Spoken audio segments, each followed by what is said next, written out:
बिस्मिल्लाह।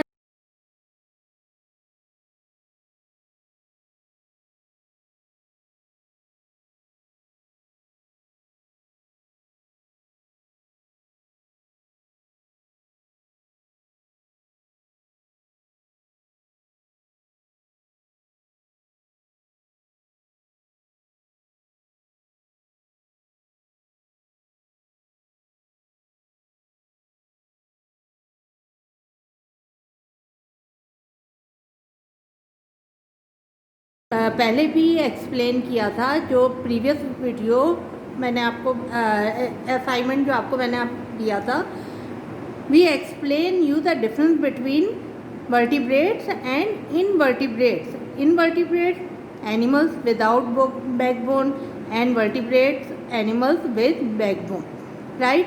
अच्छा, vertebrates are very less in number than invertebrates.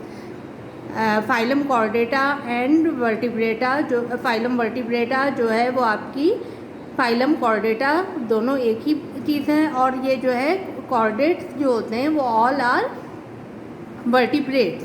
अच्छा, phylum Chordata में 2 basic features जो कि प्रेजेंट होते हैं, जिसकी वजह से ऑल जो कि तमाम वर्टिब्रेट्स में प्रेजेंट होते हैं, these are notochord and pharyngeal gill celled, right. These are the two basic features which are present in all chordates, and in adult life it can be modified or lost.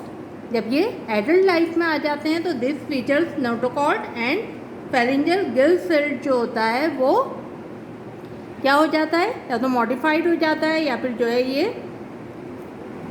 lost हो जाता है, okay.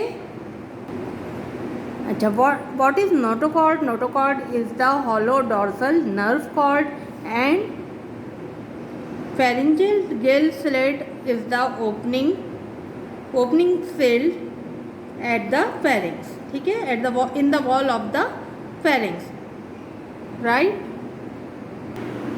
Here are the 5 classes of phylum vertebrata. Number 1, class Pisces. All fishes are belong to this phylum. Number 2, class Amphibia. Number 3, class Reptiles. And number 4, class Apes. And number 5, class Mammalia. Today I explain you these 5 classes of the vertebrata. Number 1, class Pisces. Class Pisces, अभी मैंने आपको क्या कहा, all fishes are belong to this class. These are all aquatic vertebrates.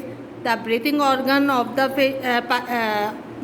Pisces is gills. They breathe through gills, and they have no limbs. Their limbs are modified into fins, which is help in the swimming. They have a streamline or spindle shaped body which less resist to swim in the water, okay. They are egg laying animals. They lay eggs in the water. Their body is covered with scales which are moist, and they are cold-blooded animals. These are the characteristics of class Pisces, and the examples are shark, lamprey, and trout are the examples of class Pisces, okay. And they also have mouth. Inside mouth there is teeth are present, which is used for cutting and grasping or tearing of the food, but they cannot grind their food, okay. Next class is class Amphibia. Amphibia means dual life. Their animals are live on land as well as in water. Frog is good example of this class. Their skin is moist, slimy, and thin. और अगर आप देखें तो ये भी जो है क्या है, कोल्ड ब्लडेड एनिमल्स होते हैं.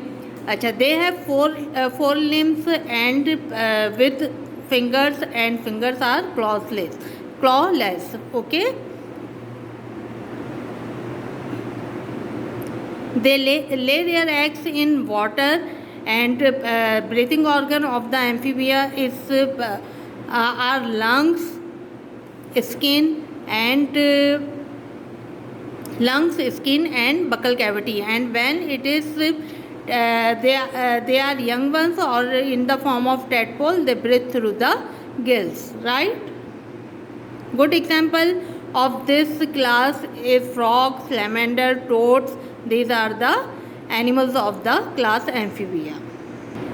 अच्छा, यहाँ पे एक टर्म है हाइबरनेशन. हाइबरनेशन पीरियड वो होता है जिसमें amphibian bury themselves in the mud because avoid to the temperature. यानी जब बहुत ज़्यादा टेम्परेचर लो हो जाता है तो एम्फीबियंस जो होते हैं वो अपने आप को मड में बरीड कर लेते हैं और बिल्कुल इनएक्टिव हो जाते हैं. This period of amphibians are called hibernation period. Okay, now come to the class reptiles. Reptiles are the vertebrates. There is vertebrates which live on land. अच्छा, अब आप ये देखिएगा कि रेप्टाइल्स की skin also skin covered with scales. They have dry scales. अच्छा, कुछ कुछ रेप्टाइल्स जो होते हैं वो वाटर में भी होते हैं, लेकिन majority of reptiles are live on the land. अच्छा, अब आप ये देखिएगा they are also cold blooded animals and the respiratory or breathing organ of reptiles are lungs. They have 4 limbs, और जो limbs होते हैं इनमें उसमें digits पाई जाती हैं with claws. यानी इनके ऊपर claws भी जो है वो होते हैं. और इसके अलावा जो है आप देखिएगा कि ये भी जो है क्या है, egg laying animals हैं. They are egg laying animals. और अभी मैंने आपको कहा they have 4 limbs but snake have no limbs. Okay, they have no limbs and they crawl through their abdominal surface. अच्छा, अब ये देखिएगा कि जो स्नेक हैं उनके बारे में एक कॉन्सेप्ट ये है कि दे आर पॉइजनस. तो बहुत सारे स्नेक्स जो होते हैं उसमें पॉइज़न नहीं होता. Some of them have poison like cobra. और ये कोबरा जो होता है इसके अंदर पॉइज़न होता है जिसे हम वेनम कहते हैं. And they are use to their protection and for their pray.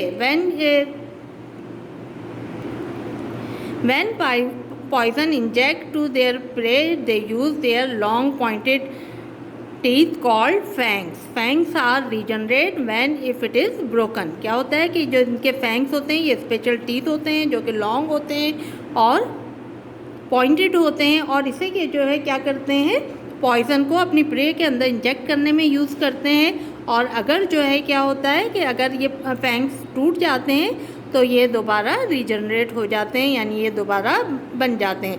और पॉइजन ग्लैंड भी जो है इनके इन्हीं जॉस की तरफ जो है वो होते हैं. Okay,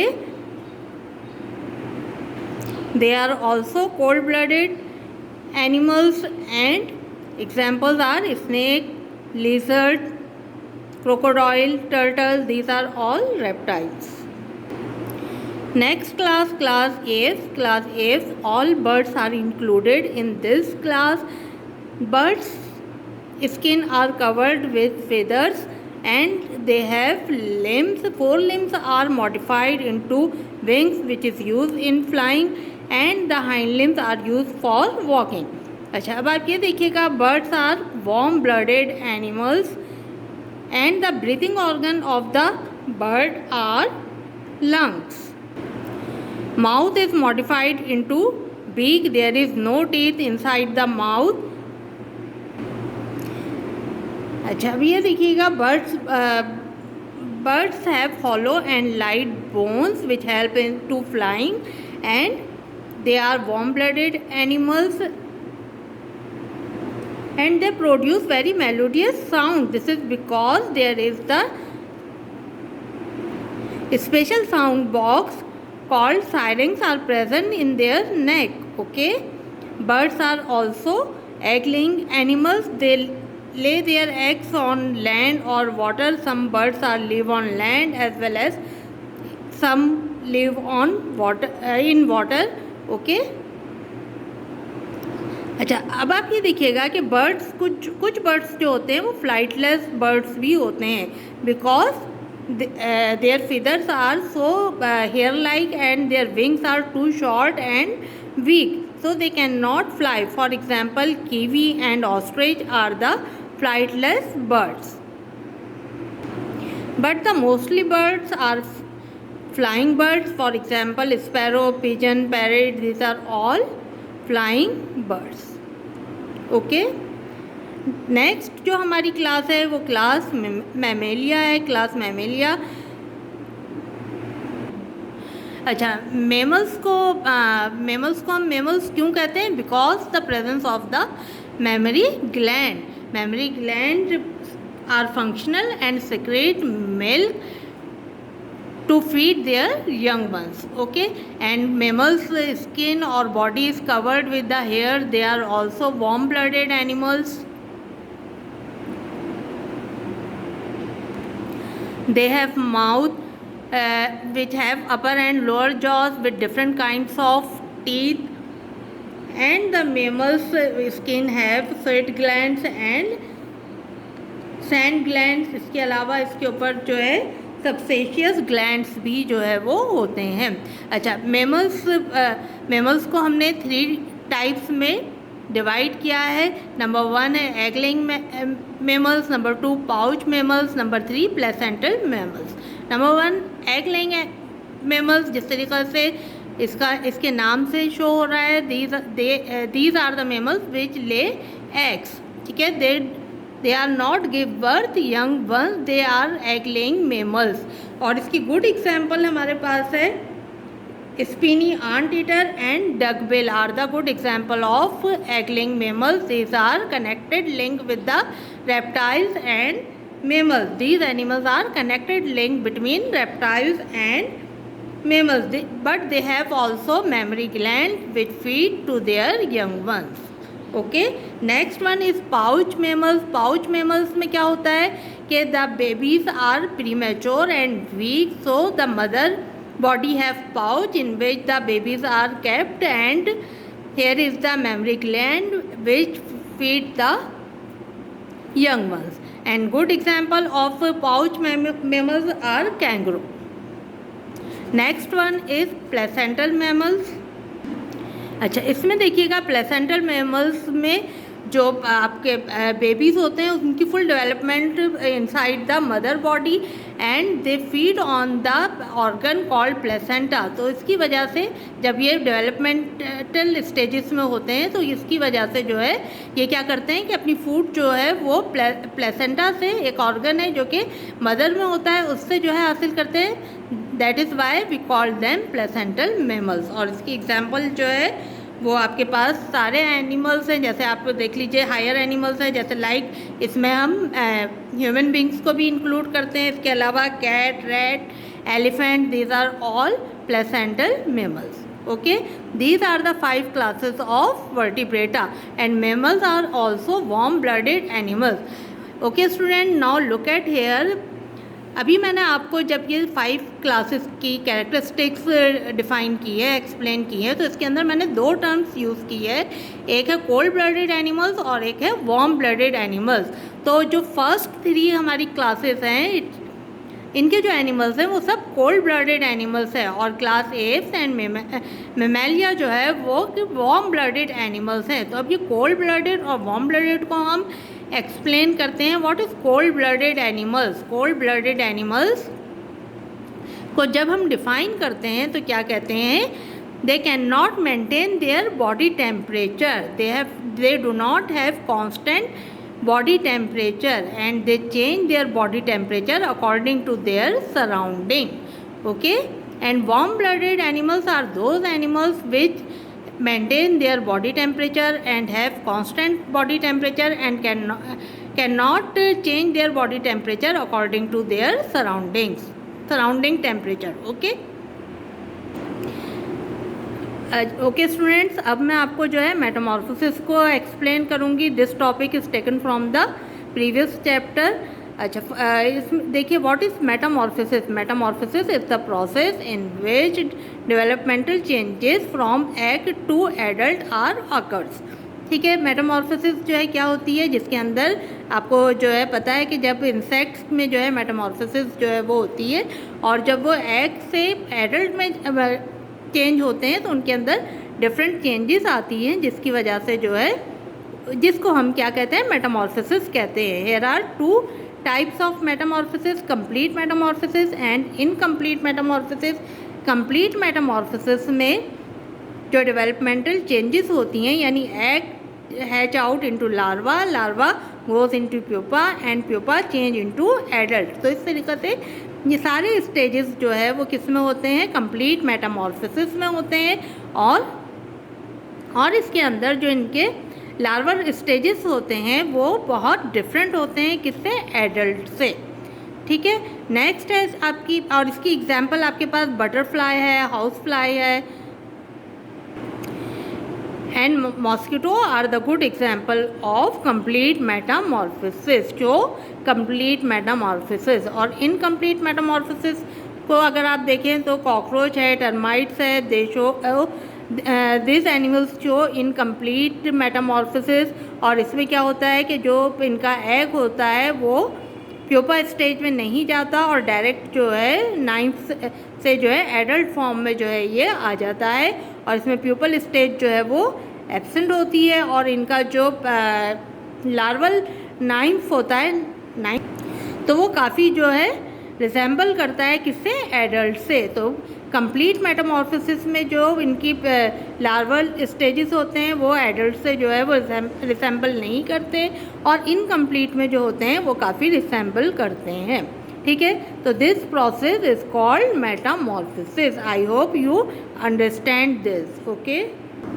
okay student, this is your biology book and the assignment number 3 are taken from the chapter number 8, which is on page number 114, page number 114। अच्छा, अब आप ये देखिएगा, आप इसमें और इसको अच्छी तरीके से पढ़ लीजिएगा तो आपको तमाम चीज़ें अच्छी तरीके से एक्सप्लेन हो जाएगी। Now come to your assignment. This is your assignment number 3, और इसमें क्वेश्चन नंबर 1 में आपसे क्या पूछा गया है, right 5 characteristics of class aves, reptiles and pisces. तो here is the 5 characteristics of class aves, reptiles and pisces. Next question है आपका cold blooded animals and warm blooded animals के बारे में। तो वो भी आपको जो है इसका आंसर यहाँ पर गिवन है, और मैंने आपको इसको एक्सप्लेन भी कर दिया है। फिर नेक्स्ट लास्ट क्वेश्चन है आपका मेटामॉर्फोसिस, और आप इस तमाम क्वेश्चंस को अपनी कॉपी में जो है वो बायो के रजिस्टर में कॉपी डाउन कर लीजिएगा और फिर इसे चेक करवा लीजिएगा। ओके, टेक केयर, अल्लाह हाफिज़।